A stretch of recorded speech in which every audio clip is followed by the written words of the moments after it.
Hello friends. आज हम लोग क्लास 12th डिफिनिट इंटीग्रेशन के बारे में पढ़ेंगे। इससे पहले हम लोग डिफिनिट इंटीग्रेशन पढ़े थे। एक होता है निश्चित समाकलन और एक होता है अनिश्चित समाकलन। निश्चित समाकलन में एक इसका लिमिट दिया हुआ रहता है कि ये यहां से यहां तक इसका समाकलन होगा, लेकिन एक अनिश्चित समाकलन रहता है, उसमें कोई लिमिट नहीं रहता है। जैसे कि यहाँ देखिए, पहले ऐसे हम लोग पढ़ते थे अनिश्चित समाकलन और एफ एक्स यहाँ पर लिख देता था कोई फलन और डी एक्स। तो इसमें इसका कोई लिमिट नहीं है, नीचे लिमिट है, अपर लिमिट है ना लोअर लिमिट है। तो ये इसको क्या हम लोग कहते थे अनिश्चित समाकलन। लेकिन अब हम लोग पढ़ेंगे निश्चित समाकलन। तो निश्चित समाकलन में क्या होता है, इंटीग्रेशन दे देता है और एफ एक्स दे और डी एक्स, और इसका मान के चलिए इसका अपर लिमिट b है और लोअर लिमिट a है। यानी यहां पर हम क्या है, b को हम कहेंगे अपर लिमिट, यानी उच्च सीमा,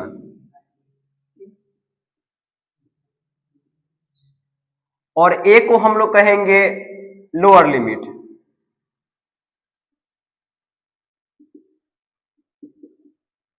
यानी निम्न सीमा।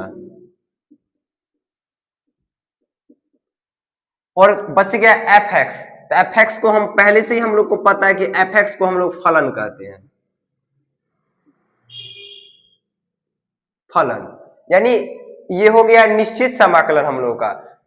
जैसे में एग्जांपल में एक क्वेश्चन ले लिए हम लोग, इंटीग्रेशन एक्स डीएक्स का, और इसका हम लोग अपर लिमिट मान के चलिए हम इसका 3 दे दिए और नीचे 2, यानी 3 से 2 तक इसका लिमिट है।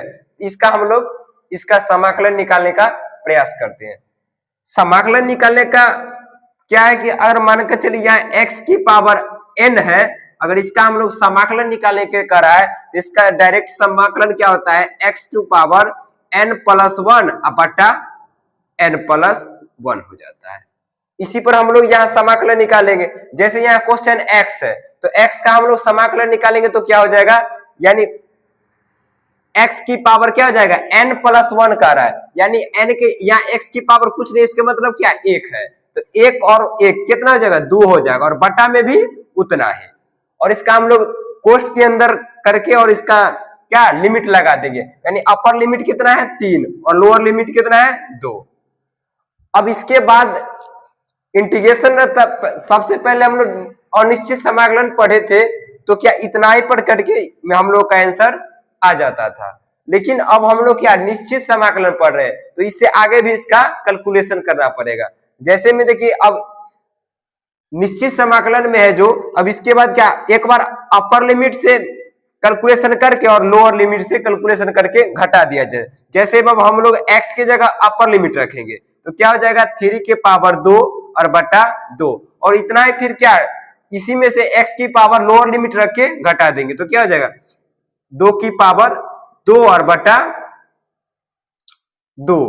अब इसको हम लोग घटा देंगे तो क्या हो जाएगा, 3 की पावर 2 कितना हो जाता है 9 और बटा 2, और घटे 2 की पावर 4 और बटा में 2। अगर इसका हम एलसीएम करेंगे तो 2 हो जाएगा, और 9, ये तो एलसीएम सेम है, नीचे का हर दोनों का एक ही है, तो डायरेक्ट ये 9 में से 4 घट जाएगा तो कितना हो जाएगा 5 बटा 2। तो इसका इंटीग्रेशन हम लोग को क्या हो जाएगा 5 बटा 2।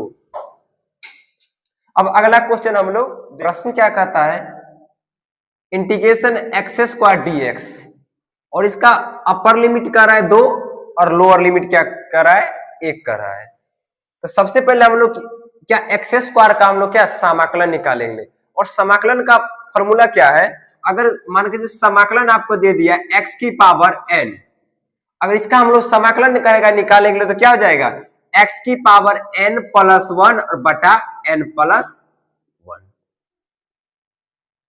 उसी प्रकार यहां देखिए एक्स स्क्वायर है तो एक्स स्क्वायर का क्या हो जाएगा, हमारा पावर एक जुट जाएगा तो क्या हो जाएगा, x की पावर 3 बटा 3, और कोष्ठ के अंदर क्या हम लोग लगा देंगे, अपर लिमिट कितना है 2 और लोअर लिमिट कितना है 1। हम लोग इससे पहले पढ़े थे अनिश्चित समाकलन, और निश्चित समाकलन में क्या होता था कि आंसर इतना ही पर क्या होता है, आंसर खत्म हो जाता है, आंसर मिल जाता था हम लोग को। लेकिन यहाँ क्या है, निश्चित समाकलन। निश्चित समाकलन में हम लोग का क्या लिमिट दिया हुआ रहता है, तो लिमिट यहाँ क्या है, अपर लिमिट 2 है और लोअर लिमिट 1 है। तो हम लोग लिमिट के हिसाब से इसका क्या समाकलन निकालना पड़ता है। तो समाकलन निकालने के लिए क्या करना पड़ेगा, सबसे पहले एक बार अपर लिमिट को x की जगह रख के उसी में से घटा देंगे क्या, x की जगह लोअर लिमिट रख के। तो सबसे पहले x की जगह हम लोग अपर लिमिट रखते हैं, तो क्या हो जाएगा 2 की पावर 3 बटा 3 और घटे एक बार क्या करेंगे, लोअर लिमिट को x की जगह रख के घटा देंगे, तो क्या हो जाएगा 1 की पावर 3 और बटे में कुछ 3। अब देखिए अगर हम लोग यहाँ 2 की पावर 3 करेंगे तो क्या हो जाएगा, 8 हो जाएगा, और बट्टा में 3 है तो 3 हो गया, और घटे 1 की पावर क्या, 1 की पावर कितना भी करेंगे तो उतना ही रहेगा, तो क्या हो जाएगा 1 और बट्टा में 3। और ये दोनों का हम लोग एलसीएम करें तो क्या हो जाएगा 3। अगर हर समान रहता है तो डायरेक्ट दोनों घट जाता है या जुट जाता है, तो क्या यहाँ घटाव है, तो क्या करेंगे 8 में से 1 घटा दें तो क्या हो जाएगा 7। तो हम लोग का आंसर क्या हो जाएगा 7/3। अब हम लोग अगला क्वेश्चन देखते हैं।